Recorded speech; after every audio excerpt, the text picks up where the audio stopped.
السلام علیکم ورحمۃ اللہ وبرکاتہ حامدا ومصلیا اما بعد اعوذ باللہ من الشیطان الرجیم فاسألوا اہل الذکر ان کنتم لا تعلمون۔ محترم ناظرین، اردو بیان کویت کی جانب سے علماء سے روبرو کی اس محفل میں ہم آپ سبھی احباب کا تہ دل سے استقبال کرتے ہیں۔ اہلاً و سہلاً و مرحبا بکم۔ محترم ناظرین، آج کے اس محفل میں ہمارے ساتھ جڑے ہوئے ہیں فضیلت الشیخ مولانا صفات عالم تیمی مدنی حفظہ اللہ۔ آئیے ہم شیخ سے ملاقات کرتے ہیں۔ السلام علیکم ورحمۃ اللہ وبرکاتہ شیخ۔ وعلیکم السلام ورحمۃ شیخ کیسے ہیں؟ خیریت سے ہیں؟ وبرکاتہ۔ اللہ آپ کو سلامت رکھے۔ آمین وإیاکم۔ آمین۔ شیخ، آپ اور ہم تمام ناظرین جانتے ہیں کہ یہ ذی الحجہ کے ابتدائی دن چل رہے ہیں اور اہم دن ہے الحمدللہ، اور آگے عرفہ بھی ہے، قربانی کی ایک عظیم عبادت ہے۔ تو اس سلسلے میں جب بھی یہ دن آتے ہیں تو لوگوں کے دلوں میں اور دماغ میں بہت سارے اشکالات اور سوالات آتے ہیں، تو ایسے کچھ اشکالات اور سوالات ہم آپ کے سامنے لائے ہیں۔ امید ہے کہ انشاءاللہ آپ قرآن و حدیث کی روشنی میں ہمیں بتائیں گے۔ تو شیخ، پہلا سوال یہ ہے کہ قربانی کا حکم کیا ہے؟ بالکل آپ نے صحیح کہا کہ ہم سال کے سب سے افضل دنوں سے گزر رہے ہیں، اس لیے ذی الحجہ کے 10 دنوں اور اس کے بعد کے جو دن ہیں ان کی قدر کرنی چاہیے اور زیادہ سے زیادہ نیکیاں اکٹھا کرنے کا اہتمام کرنا چاہیے۔ دوسری بات یہ ہے کہ زندگی میں جو مسائل پیش آتے ہیں ان کے بارے میں بھی ہمیں رہنمائی حاصل کرتے رہنا چاہیے شرعی ناحیہ سے۔ ایک مومن کی شان کے خلاف ہے کہ وہ جہالت میں یوں ہی الٹپ زندگی گزارے، بلکہ اگر موسم آتا ہے، جیسے ابھی ہم قربانی کے موسم میں داخل ہو رہے ہیں، ذی الحجہ کے ایام میں ہم داخل ہو چکے ہیں، تو ان دنوں کے کیا احکام اور مسائل ہیں ان کے بارے میں بھی ہمارے پاس معلومات ہونے چاہیے تاکہ ہم دینی بصیرت کے ساتھ مناسبت کو برت سکیں۔ تو یہ قربانی کا کیا حکم ہے شیخ؟ قربانی کا کیا حکم ہے، اس حوالے سے اگر ہم اللہ کے نبی صلی اللہ علیہ وسلم کی سیرت کا مطالعہ کریں تو ہمیں پتہ چلتا ہے کہ اللہ کے نبی صلی اللہ علیہ وسلم مدینہ میں 10 سال رہتے ہیں اور 10 سال تک قربانی کرتے رہتے ہیں۔ حضرت ابن عمر رضی اللہ تعالیٰ عنہ بیان فرماتے ہیں، اقام النبی صلی اللہ علیہ وسلم بالمدینہ 10 سنین یضحی، اللہ کے نبی صلی اللہ علیہ وسلم مدینہ میں 10 سال تک رہے، قربانی کرتے رہے۔ اسی طریقے سے اللہ کے نبی صلی اللہ علیہ وسلم نے اپنے قول کے ذریعہ بھی قربانی کی اہمیت بیان کی، علی کل اہل بیت فی کل عام اضحیۃ، کہ ہر گھر پر ہر سال قربانی ہے۔ من وجد سعۃ لأن یضحی فلم یضحی فلا یقربن مصلانا، کہ جو آدمی طاقت رکھتا ہے اور قربانی نہیں کرتا ہے وہ ہمارے عیدگاہ کے قریب بھی نہ ہو۔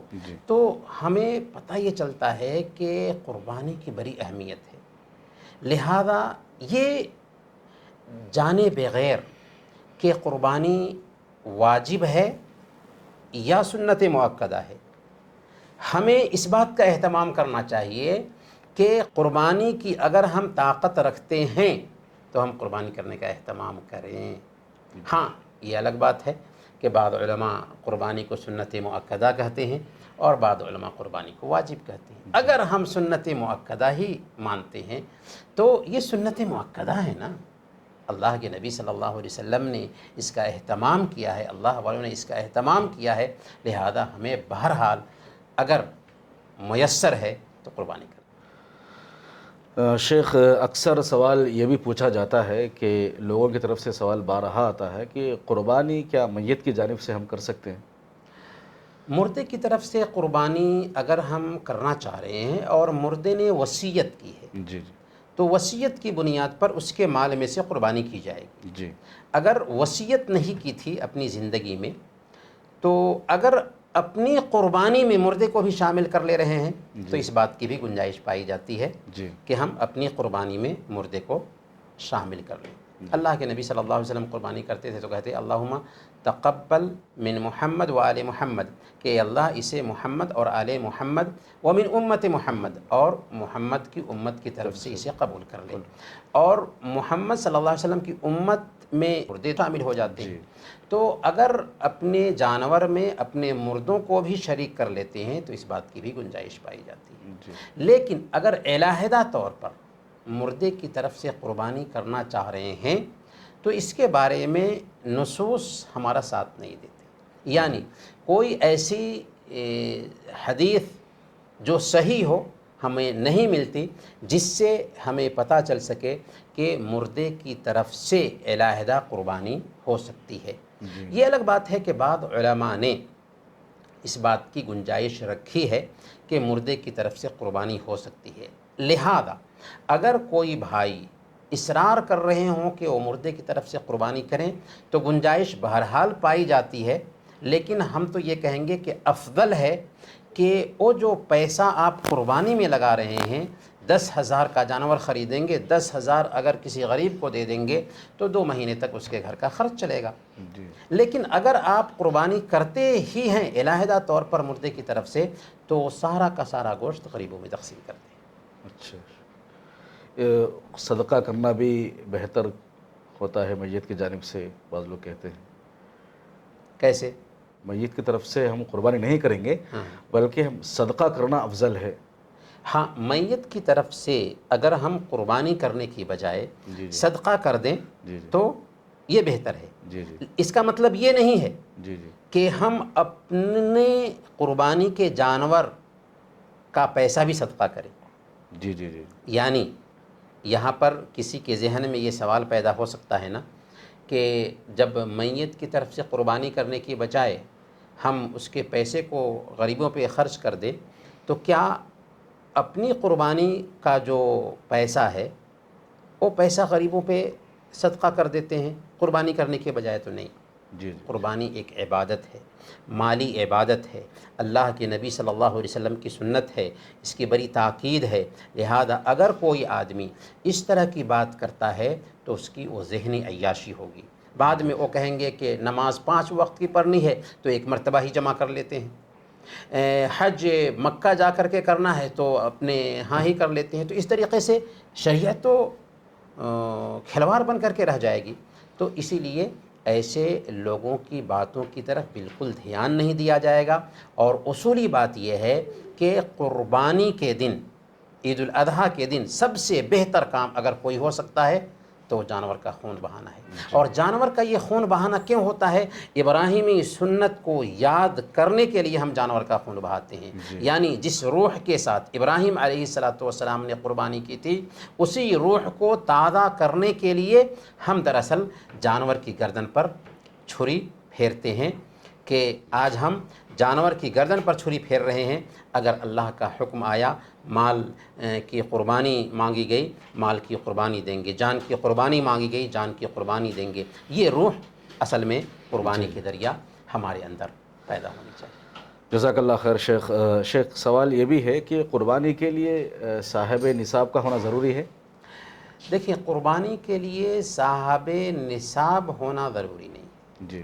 قربانی کے لیے استطاعت اگر پائی جاتی ہے تو وہ قربانی کرے گا۔ ابھی ہم نے جو حدیث پیش کی ہے اس میں ایک میسیج کلیئر انداز میں ہمیں ملتا ہے کہ علی کل اہل بیت فی کل عام اضحیۃ، ہر گھر پر ہر سال ایک قربانی مطلوب ہے۔ تو اگر گھر والے استطاعت رکھتے ہیں تو قربانی کریں گے۔ اسی طریقے سے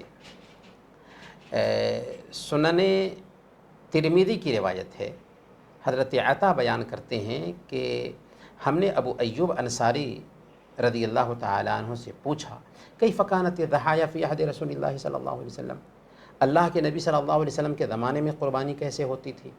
تو انہوں نے کہا کان الرجل یضحی بالشاۃ عنہ وعن اہل بیتہ، کہ ایک آدمی ایک بکری اپنے اور اپنے گھر والوں کی طرف سے ذبح کیا کرتا تھا۔ تو اس سے پتہ کیا چلا؟ اس سے پتہ یہ چلا کہ اگر ہمارے اندر استطاعت پائی جاتی ہے تو ہم قربانی کریں گے، اس کے لیے نصاب کی شرط نہیں پائی جاتی۔ یہاں تک کہ اگر گھر میں ایک جانور ذبح ہو رہا ہے تو تو اس میں گھر کے سارے افراد شریک ہو سکتے ہیں. جی جی جی. جزاک اللہ خیر شیخ، احسن اللہ علیکم. شیخ ایک سوال یہ بھی ہے کہ قربانی کا جو گوشت ہے کیا ہم غیر مسلموں کو دے سکتے ہیں؟ دیکھیں، قربانی کا جو گوشت ہے اگر ہم غریبوں میں تقسیم کر رہے ہیں تو ظاہر سی بات ہے کہ غریبوں میں مسلم بھی آ جاتے ہیں، غیر مسلم بھی آ جاتے ہیں، اور اللہ فرماتا ہے فَكُلُوا مِنْهَا وَأَطْعِمُوا الْقَانِعَ وَالْمُعْتَرَ، کہ قربانی کے گوشت میں سے خود بھی کھاؤ اور جو مانگنے والے ہیں اور جو مانگنے والے نہیں ہیں ان کو بھی کھلاؤ. اللہ تعالیٰ دوسری جگہ بیان فرماتے ہیں فَكُلُوا مِنْهَا وَأَطْعِمُوا الْبَائِسَ الْفَقِيرَ، فقیر. کہ قربانی کے گوشت میں سے خود بھی کھاؤ اور محتاج اور فقیروں کو بھی دو.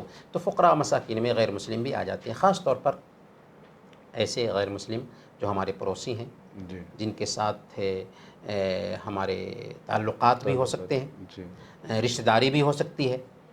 تو ایسے پڑوسیوں کا خاص خیال رکھنا چاہیے جی. اور ان تک قربانی کا گوشت پہنچانا چاہیے، اور اس بات کی گنجائش پائی جاتی ہے کہ غیر مسلموں کو بھی لیکن قربانی کا گوشت. باقاعدہ طور پر 3 حصے کرنا یہ کوئی قاعدہ نہیں ہے، جی رول نہیں ہے کہ قربانی کے گوشت کو 3 حصے میں تقسیم کریں، لیکن اگر ہم تقسیم کرتے ہیں، جی ایک حصہ اپنے پاس رکھتے ہیں، ایک حصہ فقراء و مساکین میں تقسیم کرتے ہیں، ایک حصہ اپنے دوست و احباب میں دیتے ہیں، تو کوئی حرج کی بات نہیں. لیکن اس کو کوئی قاعدہ نہیں سمجھنا چاہیے یا کوئی منسوس عمل نہیں ہے. جی اگر ہمارے گھر کے افراد زیادہ ہیں، جی سارا گوشت گھر میں ہی خرچ ہو گیا، جی قربانی ہو گئی. جی اصل مقصد قربانی ہے. جی لن ینال اللہ لحومها ولا دماؤها ولکن ینالہ التقوی منکم.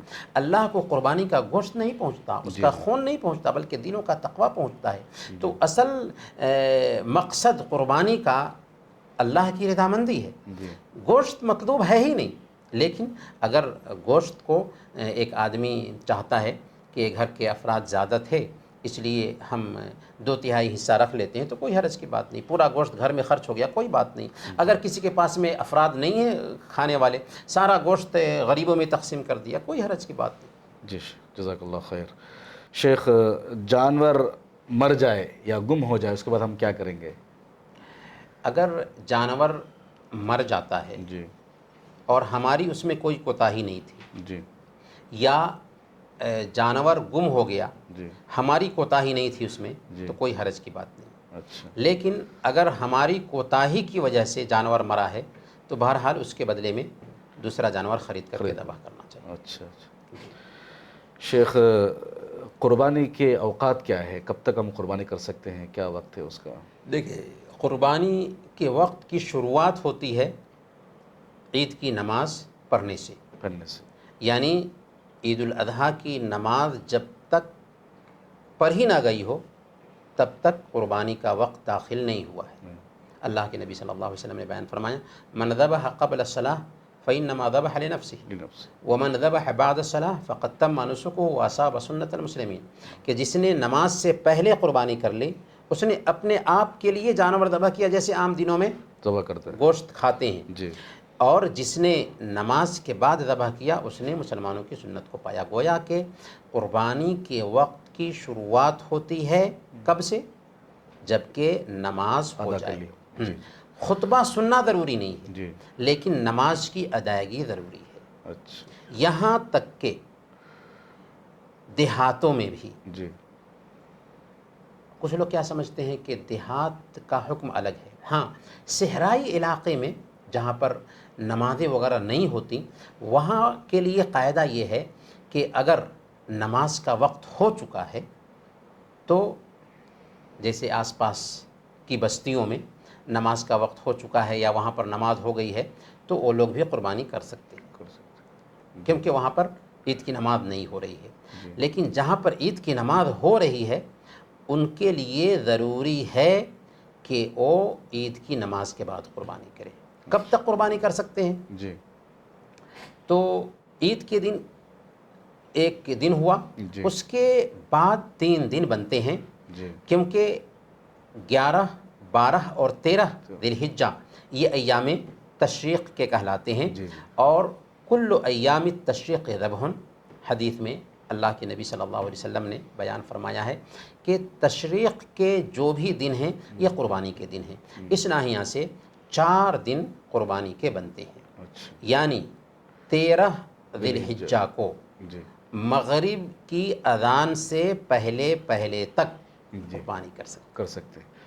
دن اور رات کبھی بھی ہم قربانی کر سکتے ہیں ان دنوں میں. ہاں بہت سارے لوگوں نے یہ کہا ہے کہ رات میں قربانی کرنا مکروہ ہے، کچھ لوگوں نے منع کیا، کچھ فقہا نے، لیکن اس کے بارے میں کوئی دلیل نہیں ملتی ہے. جی ہاں اگر کوئی انسان رات میں قربانی اس ارادے سے کرتا ہے کہ فقراء و مساکین کو محروم کر دے تو اس کی نیت میں کھوٹ پایا جا رہا ہے. جی جی جی حالانکہ قربانی رب کی رضامندی کے لیے ہوتی ہے، تو اس کھوٹ کی وجہ سے اس کے لیے صحیح نہیں ہوگا. ورنہ قربانی چاہے دن میں کرے چاہے رات میں کرے جائز ہے.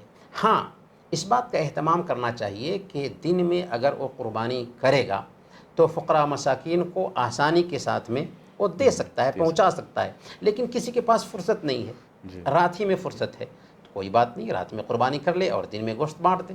جی جی جی تو رات میں بھی قربانی کی جا سکتی ہے. شیخ، جانور ذبح کرنے سے پہلے کیا ہم جانور کو باقاعدہ غسل دینا ہے، اس کو وضو کرنا ہے؟ بعض لوگ کہتے ہیں کہ غسل دینا ہے. یہ غلط فہمی ہے. بہت ساری جو غلط فہمیاں ہیں جی جی مسلم سماج میں، ان میں سے ایک غلط فہمی یہ بھی ہے کہ جانور ذبح کرنے سے پہلے جانور کو نہلانا چاہیے، اس کو غسل دینا چاہیے. اس کی کوئی اصلیت نہیں ہے. اصلی. جزاک اللہ خیر شیخ. شیخ، جیسے ہم عید الفطر میں نماز ادا کرنے سے پہلے کچھ کھا کر جاتے ہیں، عید الاضحیٰ میں کیا ایسا ہی کرنا ہے یا اس کی الگ کیفیت ہے؟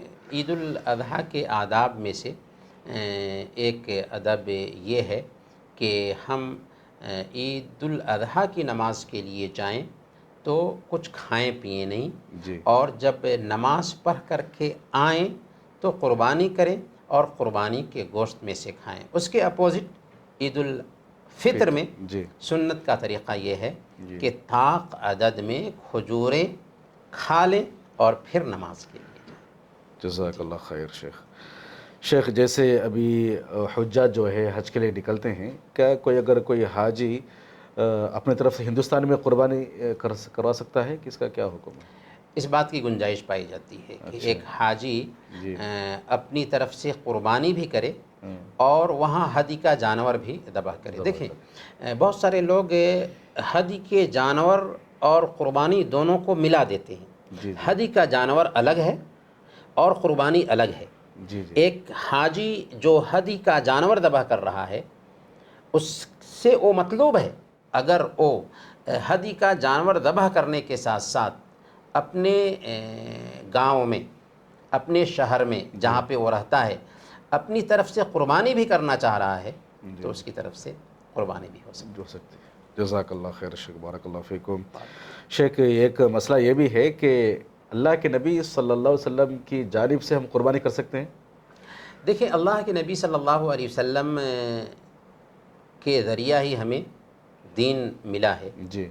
اور اگر ہم نیکی کا کوئی بھی کام کریں گے نا تو ہمیں اس نیکی کے کام کی وجہ سے جو ثواب مل رہا ہے اس ثواب میں اللہ کے نبی صلی اللہ علیہ وسلم برابر کے شریک ہیں. من دل علی خیر فلہ مثل اجر فاعلہ. جس نے کسی بھلائی کی طرف رہنمائی کی اس کو کرنے والے کے جیسے ثواب ملتا ہے. تو اگر ہم قربانی بھی کر رہے ہیں نا تو جیسے ہم کو ثواب ملے گا ویسے پیارے نبی صلی اللہ علیہ وسلم کو بھی ثواب مل ہی رہا ہے. ہم نماز پڑھتے ہیں، ہم روزے رکھتے ہیں، ہم جو بھی نیکی کا کام کرتے ہیں اللہ کے نبی صلی اللہ علیہ وسلم ہی نے ہمیں صحیح راستہ دکھایا.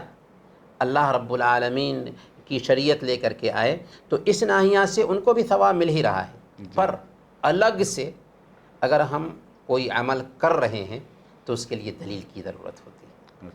حضرت علی رضی اللہ تعالی عنہ کی جو روایت آتی ہے کہ حضرت علی رضی اللہ تعالی عنہ اللہ کے نبی صلی اللہ علیہ وسلم کی طرف سے قربانی کرتے تھے اور وہ کہتے تھے کہ اللہ کے نبی صلی اللہ علیہ وسلم نے مجھے حکم دیا تھا اس لیے میں کرتا ہوں. یہ روایت سب سے پہلے تو ضعیف ہے، کمزور ہے، اس لیے اس کو بنیاد نہیں بنایا جا سکتا.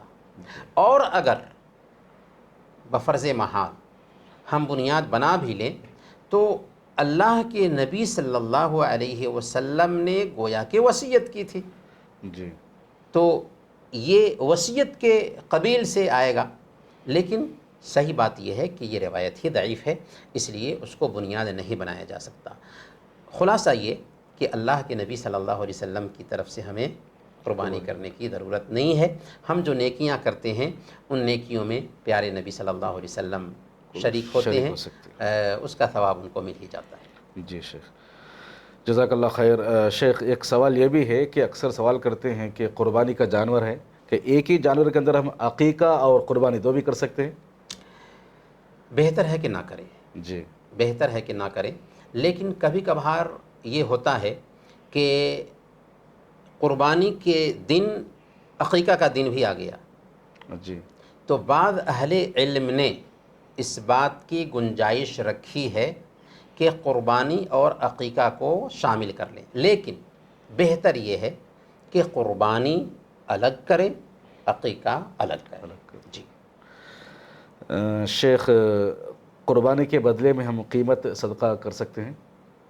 نہیں کر سکتے۔ نہیں کر سکتے۔ فتاوی ہندیہ میں آیا ہے شراء الاضحیۃ بعشرۃ دراہم خیر من التصدق بألف درہم، کہ 10 درہم میں قربانی کا جانور خریدنا بہتر ہے اس بات سے کہ کوئی آدمی 1000 درہم صدقہ کرے۔ کیوں؟ اس لیے کہ اللہ کے نبی صلی اللہ علیہ وسلم کی سنت ہے قربانی، جی جس پر اللہ کے نبی صلی اللہ علیہ وسلم نے 10 سال تک مداومت برتی ہے، سفر ہو حضر ہو، سفر میں بھی اللہ کے نبی صلی اللہ علیہ وسلم نے قربانی کی ہے اور آپ نے اس کی تاکید بھی کی ہے۔ اسی لیے اگر کوئی آدمی یہ کہتا ہے کہ قربانی کرنے کی بجائے اس کے پیسے صدقہ کر دیے جائیں، غریبوں میں تقسیم کر دیا جائے، تو یہ اس کی ذہنی عیاشی ہے۔ اور جہاں تک کہ قربانی کے معاشی پہلو کا سوال ہے، تو قربانی اگر ہم کرتے ہیں تو اس کا گوشت غریبوں تک پہنچاتے ہیں نا، جی جی تو آخر قربانی کر کے جب ہم وہ گوشت غریبوں تک پہنچاتے ہیں تو غریبوں کو کھانا ملتا ہی ہے، جی بلکہ اگر ہم غور کریں تو بہت سارے غربا اور مساکین ہیں جو جانور پالتے ہیں اور جانور پالنے کی وجہ سے ان کو پیسے آتے ہیں، سال بھر کا خرچہ ان کا نکل جاتا ہے، جی قصاب کو مزدوری مل جاتی ہے۔ تو قربانی کا معاشی پہلو بھی بہت معنی خیز ہے، اس لیے اگر کوئی آدمی یہ کہتا ہے کہ قربانی کرنے کی بجائے اس کے پیسے صدقہ کر دیے جائیں، تو یہ ایسے آدمی کی ذہنی عیاشی ہے، ایسے لوگوں کی باتوں کی طرف دھیان نہیں دینا چاہیے۔ جزاک اللہ خیر شیخ، احسن اللہ علیکم۔ شیخ اگلا سوال یہ ہے کہ کوئی آدمی قرض لے کر قربانی کرنا چاہتا ہے، یہ سمجھ کے کہ آگے چل کر میرے پاس پیسہ آئے گا، کیا وہ قرض لے کر قربانی کر سکتا ہے؟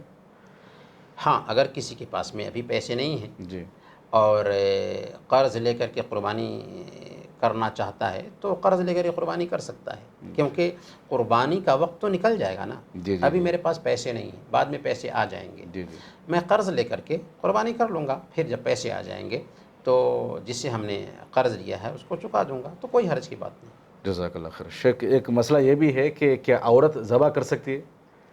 جی ہاں، جیسے مرد جانور ذبح کر سکتا ہے جی ویسے ہی عورت بھی جانور ذبح کر سکتی ہے۔ حضرت ابو موسیٰ اشعری رضی اللہ تعالی عنہ کے بارے میں آتا ہے، صحابی رسول ہیں، کہ حضرت ابو موسیٰ اشعری رضی اللہ تعالی عنہ اپنی بیٹیوں کو ماشاء اللہ ذبح کرنے کا حکم دیتے تھے۔ ماشاء اللہ۔ شیخ ہمارا ایک سوال یہ بھی ہے، کیا خصی کردہ جانور کا کیا حکم ہے شیخ قربانی کا؟ چاہے جانور خصی کیا ہوا ہو جی یا خصی کیا ہوا نہ ہو، دونوں طرح کے جانور کی قربانی ہو سکتی ہے، لیکن اگر خصی کیا ہوا جانور ہے تو یہ بہتر ہے۔ خصی کیا ہوا جانور کا مطلب کیا ہوا؟ یعنی جس جانور کا خصیہ نکال دیا گیا ہو جی اس کو خصی کیا ہوا جانور کہتے ہیں۔ اچھا اچھا، خصیہ نکال دینے کی وجہ سے کیا ہوتا ہے کہ جانور کے اندر ضرورت سے زیادہ شہوت نہیں رہتی جی جی جی اور اس کا گوشت بھی اچھا ہو جاتا ہے۔ جی جی تو اسی لیے عام طور پر جانور کا خصیہ نکال دیا جاتا ہے، لیکن اگر جانور خصی کیا ہوا نہیں ہے اس کی بھی قربانی ہو سکتی ہے، اور اگر خصی کیا ہوا جانور ہے تو اس کی بھی قربانی کیا جا ہو سکتا سکتی ہے۔ شیخ سوال یہ بھی ہے کہ بعض لوگ کہتے ہیں کہ قربانی کا جو جانور ہے اس جانور کی فلاں چیز نہیں کھانا چاہیے، بس یہی چیزیں حلال ہے، کیا جانور کے ہم وہ کون سی چیزیں نہیں کھا سکتے جس سے لوگ مکروہ کہتے ہیں؟ کیا پورا جانور بھی کھا سکتے ہیں؟ بکواس ہے۔ جی جانور میں جو چیز کھانے کی ہے، جی گوشت کے قبیل کی جو بھی چیزیں ہیں جی وہ ساری چیزیں کھا سکتے کھا ہیں۔ سکتے ہیں۔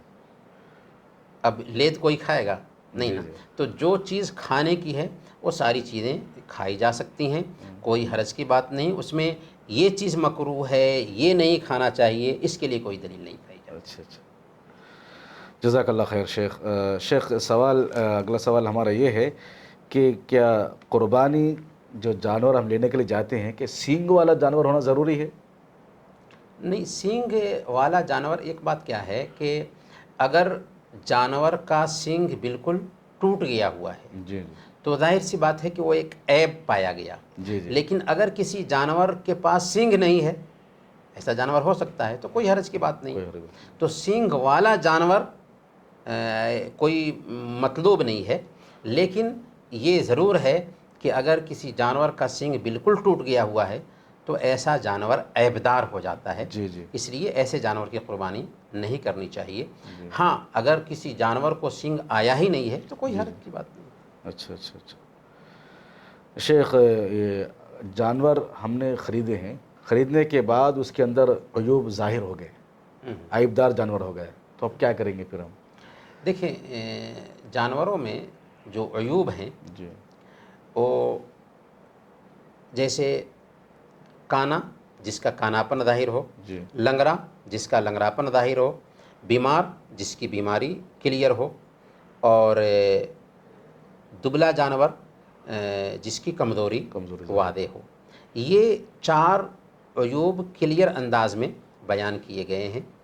تو اب اگر کوئی جانور ہے جو ہم نے خریدا ہے اس میں عیب پیدا ہو گیا، جی تو اگر اچھا خریدا تھا، عیب بعد میں پیدا ہوا ہے، اور یہ عیب ہماری کوتاہی سے نہیں پیدا ہوا، جی جی اگر کوتاہی سے پیدا ہوا ہے جی تب تو ہمیں دوسرا جانور بدلنا چاہیے، جی لیکن عیب کوتاہی سے نہیں پیدا ہوا جی جی تو کوئی حرج کی بات نہیں، اسی جانور کو ذبح کر لیں۔ کر سکتے ہیں۔ جی شیخ، ہم نے جانور کو ذبح کیا اور ذبح کرنے کے بعد اس کے پیٹ سے بچہ نکلا، کیا اس کا کیا حکم ہوگا؟ ہاں، اگر اس بچے کو آپ کھانا چاہتے ہیں، جی گوشت بنا کر کے کھانا چاہتے ہیں، تو حدیث ہے، اللہ کے نبی صلی اللہ علیہ وسلم بیان فرماتے ہیں زکوٰۃ الجنین زکوٰۃ امہ، کہ پیٹ میں پل رہے بچے کو ذبح کرنا اس کی ماں کو ذبح کرنا ہے۔ یعنی اگر پیٹ میں پل رہے بچے کی ماں کو ذبح کر دیتے ہیں تو اس بچے پر بھی ذبح کا اطلاق ہوگا۔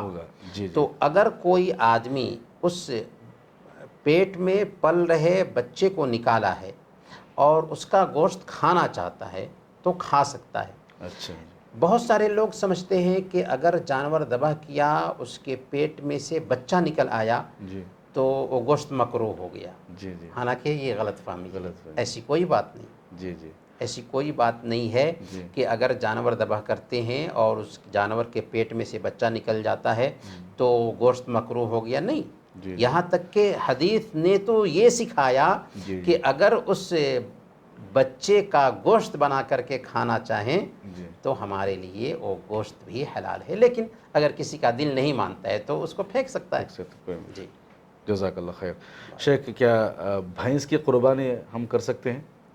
دیکھیں جن جانوروں کی قربانی مسنون ہے جی جی ان میں بہیمۃ الانعام کے جانور آتے ہیں۔ جی بہیمۃ الانعام کون سے جانور ہیں؟ جی یہ وہ جانور ہیں جو چوپایا ہوں جی اور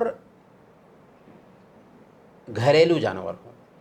اس ناحیہ سے اگر جنگلی جانور کو ذبح کر رہے ہیں تو جی نہیں چلتا، اچھا گھریلو جانور ہوں اور چوپایا جانور ہوں۔ چوپایا جانور میں کون کون سے جانور آتے ہیں اس کی بھی صراحت کر دی گئی ہے، 4 طرح کے جانور آتے ہیں۔ جی اونٹ نر اور مادہ، جا گائے نر اور مادہ، بکرا نر اور مادہ، اور بھیڑ نر اور مادہ۔ یہ 4 طرح کے جانور ہیں جن کی قربانی ہو سکتی ہے، نر مادہ کو ملا کر کے 8 طرح کے جانور ہو جاتے ہیں۔ جی اب کیا بھینس اس میں داخل ہے یا نہیں داخل ہے؟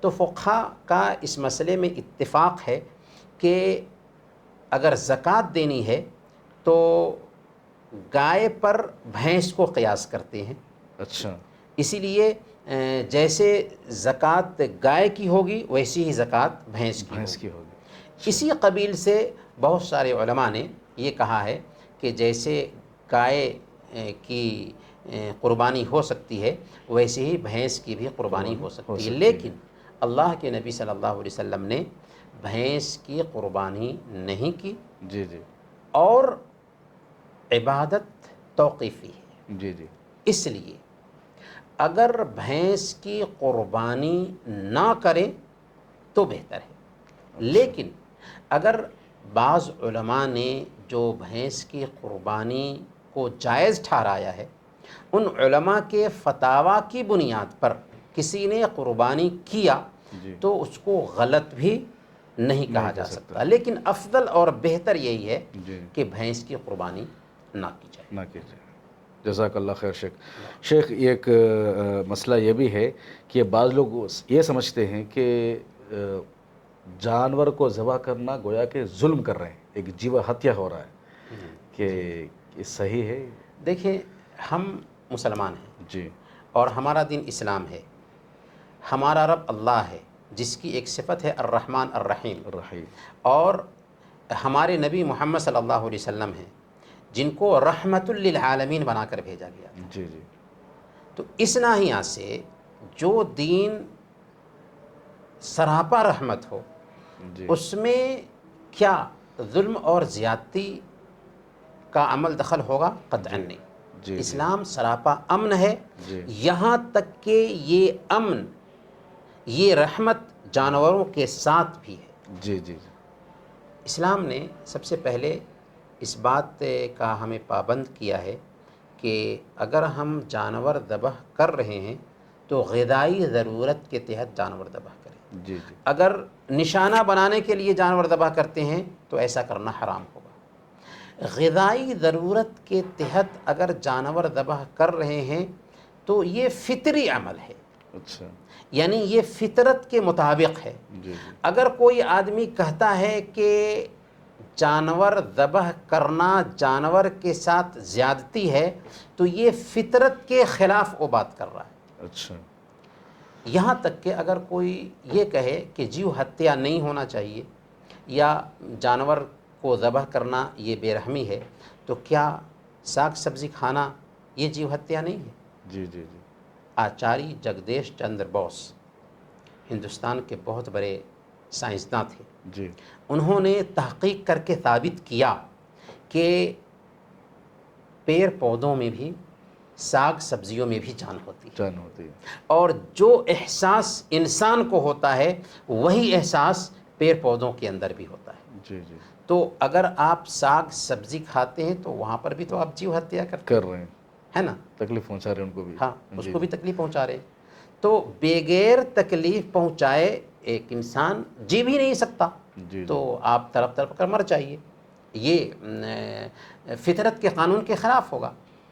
فطرت کیا ہے کہ اللہ تعالیٰ نے اس دھرتی کو بنایا ہے تو اس میں 2 ہی طرح کی چیزیں رکھی ہیں، ایک استعمال کرنے والی جی اور ایک استعمال ہونے والی۔ جی انسان استعمال کرنے والا ہے اور اس دھرتی کی ساری چیزیں استعمال ہونے والی ہیں۔ جی جی انسان کی ضرورت کے لیے وہ چیزیں پیدا کی گئی ہیں، تو ان میں سے ایک جانور بھی ہیں، اور سارے جانور کو ہم ذبح کر کے نہیں کھاتے، جی جی بلکہ ان جانوروں کو ذبح کر کے کھاتے ہیں جن میں ہمارا کوئی نقصان نہیں ہے۔ نہا رسول اللہ صلی اللہ علیہ وسلم ان کل ذی ناب من السبع، سارے چیر پھاڑ کر کے کھانے والے جانور اسلام میں حرام ہیں۔ اور قربانی میں بھی جیسا کہ ہم نے پہلے ہی بتا دیا ہے کہ چند جانور ہیں جن کی ہم قربانی کرتے ہیں. تو قربانی کرنا یہ فطری تقاضا ہے.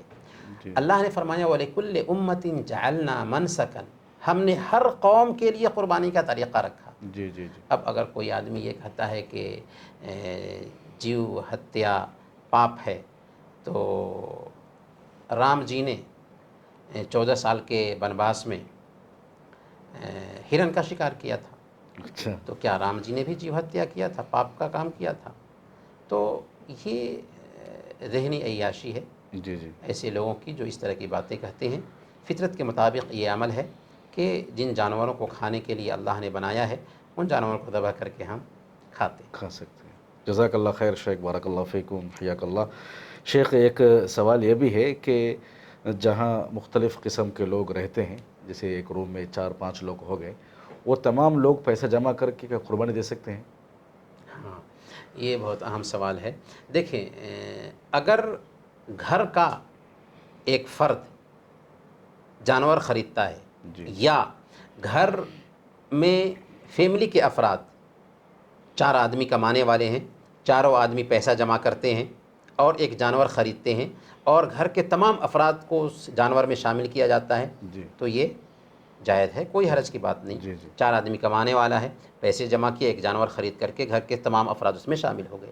جی لیکن اگر روم پارٹنر 4 آدمی ہیں، 4 آدمی 10-10 دینار جمع کریں اور ایک بکرا خریدیں اور قربانی کریں سب لوگوں کی طرف سے، تو کسی کی طرف سے قربانی نہیں ہوگی. نہیں ہوگی.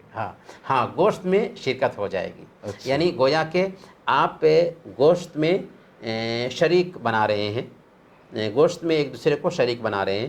قربانی کے لیے اس بات کی گنجائش نہیں ہے کہ 10 آدمی 5 آدمی مل کر کے پیسے جمع کر کے ایک جانور خریدیں اور سب لوگ ثواب میں شریک ہوں. نہیں. ہو جائے. ہاں، اگر بڑا جانور خرید رہے ہیں جی جی تو حصہ لے سکتے ہیں، حصہ لے سکتے لیکن ایک ہی جانور میں ہیں. جی جی چند لوگ شریک شریک نہیں ہو سکتے. نہیں ہو سکتے. جی، شکراً شیخ، جزاک اللہ خیر. بس فیملی کے افراد شریک ہو سکتے ہیں. جی جی جی جی یہ بھی بہت بڑی غلط فہمی ہے جی جی کہ لوگ ایک آدمی کی طرف سے جانور ذبح کرتے ہیں، جی خاص کرتے ہیں، حالانکہ ایک جانور کو گھر کے تمام افراد کی طرف سے ذبح کیا دعا جا کیا جا سکتا سکتا ہے. ہے. جی.